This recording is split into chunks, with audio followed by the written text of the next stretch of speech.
Good news for British Columbians. Rents are down 5.3%. We're leading Canada again this month. This doesn't happen by accident. I'm not an NDP voter, and I am not a fan of Comrade Eby, but I will give credit where credit is due. Kudos to the NDP for building more rental purpose apartments or helping facilitate them in BC. I've been a realtor my entire life. It's horrible watching good tenants who looked after the apartment, who paid their rent, get displaced when it sells. So this is a good thing, and lowering the rents because there's more supply, thumbs up to the NDP. We made sure that people who were buying homes as investments weren't leaving them vacant, that they were renting them out. But Comrade Eby, this is where you're speaking too much. The speculation vacancy tax, it doesn't target just speculators, as you say, as if they're the big bad wolf. You don't care about who you harm with taxes. The speculation tax doesn't just target speculators, it targets people on their primary or their only home. Picture a retired snowbird, somebody who's worked their entire life, who is fortunate enough to be able to go down south for 6 months of the year.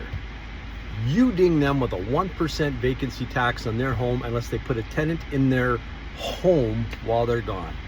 The province of in my city, average house is $1 million. It's a $10,000 tax bill.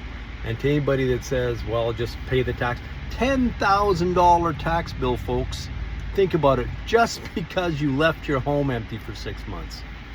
We ensured that people were no longer converting apartment buildings over to hotels through Airbnb. This is where Comrade Eby's forked tongue really shows. Eby talks about short-term rental buildings. He talks about buildings that were converted from apartments to short-term rental buildings. I don't know if that happened in the Fraser Valley, in the Lower Mainland, in Victoria. It didn't happen in Kelowna. What happened in Kelowna was he attacked buildings that were legally built under the zoning of the day for short-term rental buildings. He attacked them. He forced these things into the long-term rental market. He gutted people's investments. He forced people to sell and lose tens of thousands, hundreds of thousands of dollars in some cases by attacking people who did nothing wrong. Mums and pops, young people, retirees who simply bought a unit that was needed in our city for tourism. You know who he did this for? He did it for the hotel industry, who publicly lobbied to shut these things down because they didn't want the competition, because they wanted to keep hotel prices jacked up. That's the NDP. That's David Eby, who will put his hand around the throat of anybody and harm anybody to further his agenda. That's David Eby, and that's why he has to go. Side note, you know who else was complicit on this? The city of Kelowna. Our mayor will speak up in support of the building of rental apartments, which is good. He'll speak up in support of tiny homes for homeless people, which is necessary. But did our mayor say one word publicly when Eby was going after these apartments, when he was talking about bad property owners who were converting apartments to short-term rentals? No, didn't say a word. Didn't say a word to defend people in his city who bought legal short-term rental buildings. He did speak up for them and say, no, in our city, this is wrong. Yeah, in the last couple months, the city spoke up and said, hey, now can we convert these things back to short-term rentals because the vacancy rate is over 5%? No. You just followed the NDP guidelines. You didn't speak up for anybody. When the property owners in this city needed our city, needed our mayor to speak up, nothing. A whole bunch of homes. Bedroom, I'd like to rent out a suite in my home, but said I'd like to actually buy up a whole bunch of homes that would otherwise be rented by people or would otherwise be purchased by families looking for a place to live, and I'd like to operate a private hotel chain through Airbnb or VRBO. Hi, Mr. Eby. I had not bought a property in a residential area. It was zoned by the city as a short-term rental that Kelowna had permitted in that particular building. And so, I bought this to help me with my cost. I have a medical disability. Many other people have different circumstances. We have only bought one, and that particular extra income was just to subsidize my medical condition that I have rather than depending, trying to be independent. And I think, I definitely believe that you need to bring more homes into, building them. Why did we wait that long is my question. But why are you punishing ordinary people like us? It would be a perfect situation where we don't have to rely on government funding or supplements or anything like that. We ran the papers and we went, okay, this is good. So what we did was we took a reverse mortgage on the home that we're in right now to get the down payment. Then we went and bought the condo. Everything was good. It was a tough go.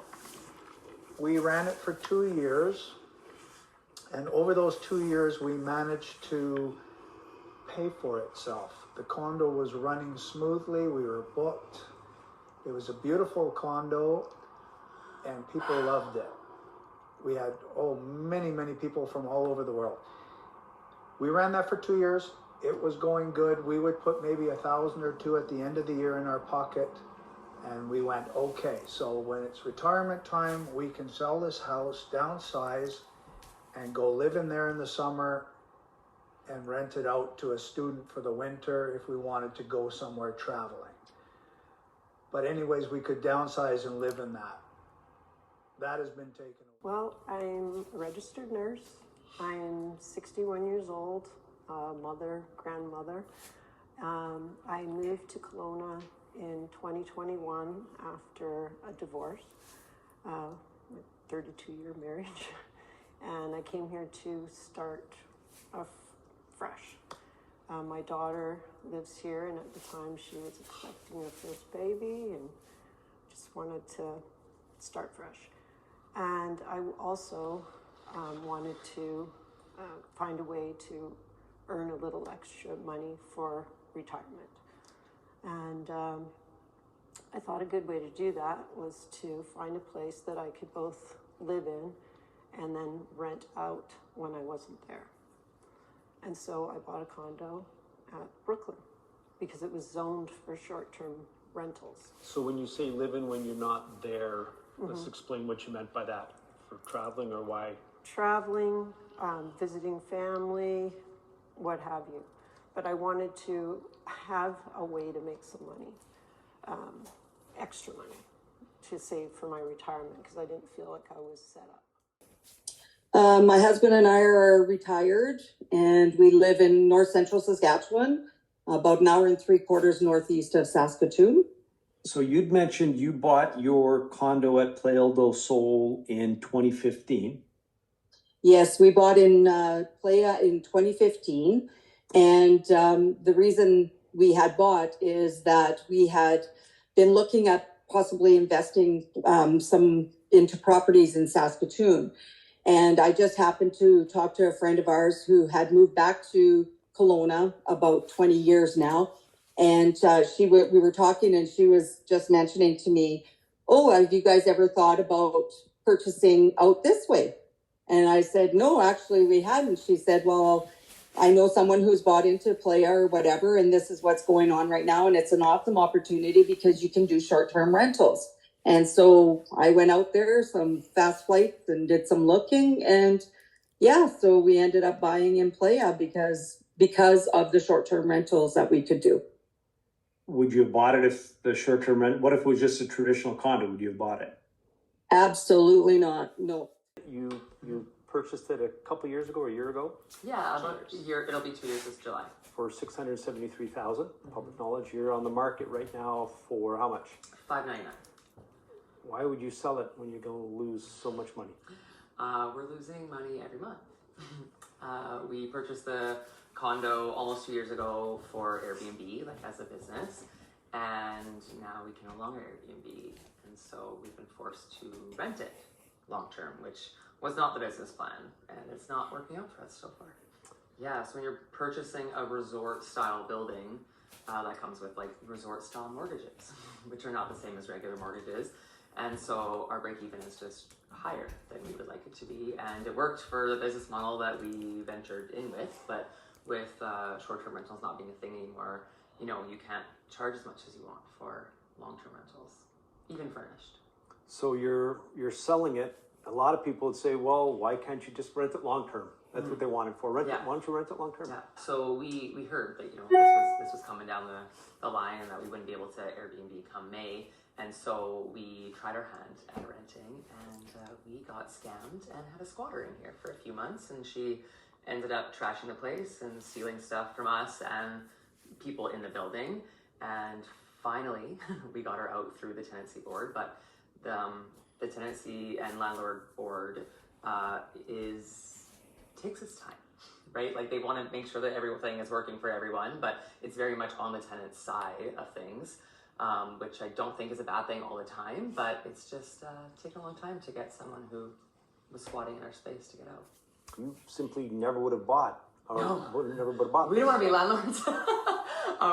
We were like, Airbnb was such a dream. Like, you're supported through the app, and any damages, any non-payments, like you're taken care of, where we were just very much not taken care of as landlords, and we just were in way over our head. Like, we didn't anticipate going into this life and like this, and we are wanting to get out of it.